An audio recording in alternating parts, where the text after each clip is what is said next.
Cruz Vermelha Brasileira está atuando diretamente no apoio às famílias que estão sendo atingidas por esses temporais. Alagamentos, deslizamentos, dezenas de pessoas desalojadas, na verdade milhares de pessoas desalojadas e desabrigadas.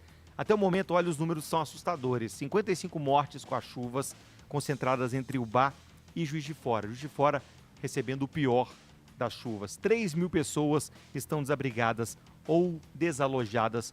Muitas famílias perderam tudo o que tinha. Nesse momento, o mais importante é organizar a solidariedade.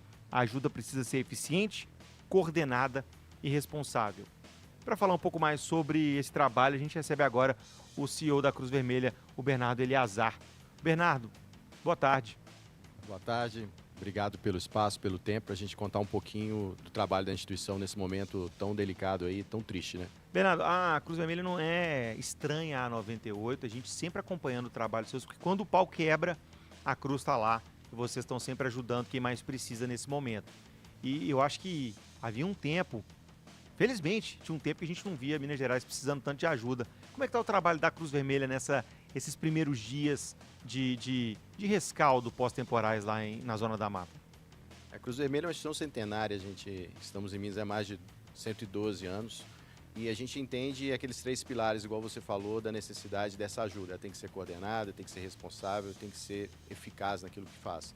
Então a Cruz Vermelha de Minas está trabalhando na região, já tem 3 dias, em contato com as autoridades responsáveis, entendendo quais são os riscos, quais são as demandas e aonde a gente pode ser útil para ser da melhor maneira possível a nossa entrega. Bernardo, quantos profissionais estarão empenhados nesse esforço da Cruz Vermelha? Como é que está o efetivo por lá? Como é que é o desafio de chegar no local? O Ubá, por exemplo, está inacessível, está praticamente, você não consegue chegar na cidade. E buscar realmente como auxiliar nesse momento de crise.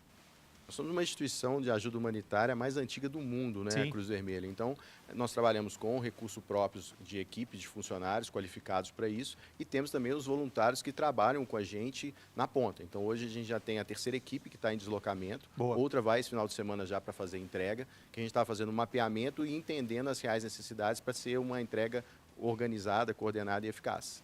E aí que a gente entra no ponto. Até o fim de semana, 4 equipes da Cruz Vermelha entram para ajudar várias forças de segurança, várias entidades que estão trabalhando lá também. Bombeiros, Polícia Militar, tem Defesa Civil, você tem Força Nacional, você tem várias entidades que se unem, nesse momento é o momento de união, para trabalhar. Mas aí a gente tem o desafio logístico. E muitas vezes as pessoas tentam ali, né, na ânsia de eu preciso ajudar e acabam complicando um pouco. Eu queria que você falasse um pouco sobre isso, sobre esse desafio logístico. Eu estava conversando com o Thiago Palhares agora, também da Cruz Vermelha, mais cedo. O bastidor falou, cara, o volume de roupa que chega, o volume de colchões que chega, às vezes chega a, inclusive, atrapalhar o trabalho, né, Bernardo? É isso, toda ajuda é sempre válida, né? Mas a gente tem que tentar entender o esforço no lugar certo, na hora certa. Organizar, né? Organizado. Então, são muitas demandas. Então, você imagina que a gente, ao mesmo tempo que você tem abrigo de desalojados, você tem uma pessoa que está tentando voltar para a residência dela, que está suja de lama. E você tem aquele que teve a casa 100% destruída, que está na casa de um parente. Então, são muitas ações que elas têm que andar em conjunto de maneira coordenada. Então, a filiada de Minas, ela faz esse mapeamento. E a gente, por exemplo, nesse momento agora, que é esse primeiro momento de pronta resposta, a gente priva muito para poder entregar aquilo que é necessário naquele momento. Muitas doações que chegaram, por exemplo, não pela afiliada, mas outras instituições. Ontem, você viu a chuva que deu em Juiz de Fora e eles já perderam aquilo. Então, é recurso indo embora pelo ralo, pela gestão. Não, mas eu tenho um armário lá cheio de roupa velha que eu quero doar, cheio de coisa que eu não estou usando, cobertores. Muitas vezes isso acaba nem chegando na ponta, né, Bernardo? Acaba sendo um trabalho ainda maior para quem está ali tentando organizar e reconstruir essas famílias. E aí, nesse momento, a gente pensar um pouco em outras formas de ajudar, né? Às vezes o recurso nesse momento é mais importante, né, Bernardo? Isso, a afiliada de Minas não está recebendo roupa, sapato, por um motivo muito simples. Demanda uma triagem muito grande e essa pessoa que está recebendo isso, ela merece o máximo de dignidade e respeito. Então as roupas têm que estar limpas, roupas em pronto uso, e para poder selecionar tamanho, sexo, gasta-se muito tempo. Esse tempo a gente está preferindo alocar naquilo que é necessário. Então a Cruz Vermelha está trabalhando com o cartão humanitário, que é algo que a gente já trabalha há mais de 5 anos, que a gente entende que é uma entrega eficaz, auditável, que a gente consegue minimizar todo esse gasto que você tem com logística e pessoas ao longo do caminho. Então, é um cartão que ele acaba parando na mão dos atingidos. Como é que funciona isso? E como é que esse recurso pode ser aplicado na região? Como é que funciona? A gente busca no CRAS, que é o Conselho Regional da Assistência Social local, Sim. porque ninguém melhor do que o município para saber quais são as pessoas em vulnerabilidade que foram realmente atingidas.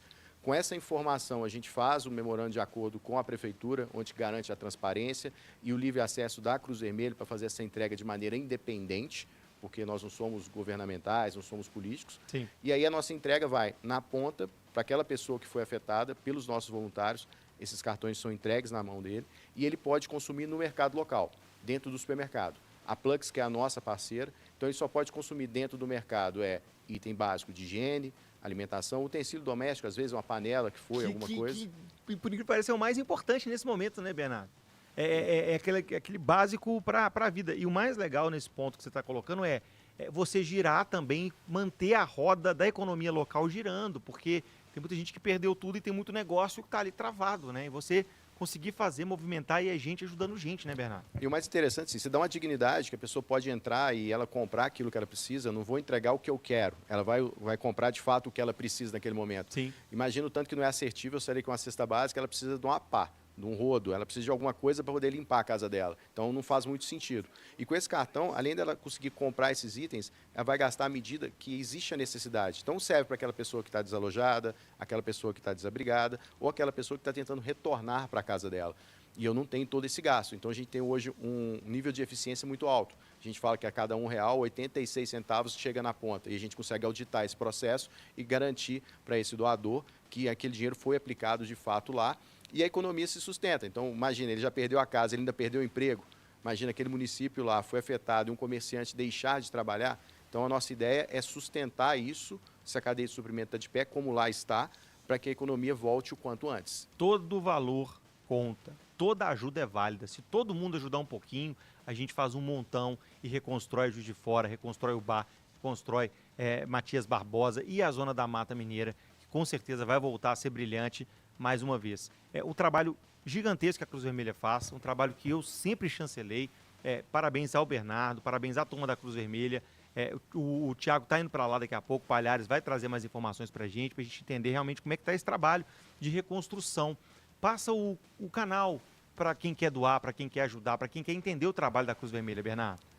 Pode entrar na nossa rede social, é Cruz Vermelha Brasileira, MG, lá no Instagram. Lá tem todo o acesso a isso. É interessante também que as pessoas entendam que a gente tem uma conta específica para isso, que essa conta vai ser auditada ao final e essa conta é encerrada, então não é a conta de movimento da instituição e é um procedimento de transparência de governança que a gente adota para a gente trazer toda essa segurança. Então, entra no nosso Instagram, lá vai ter toda a informação do que está sendo feito, do que vai ser feito. Lá tem a campanha, que é o SOS Chuvas 2026 Zona da Mata, que é essa ação específica, e a gente vai conseguir fazer mais e melhor com a ajuda de todos.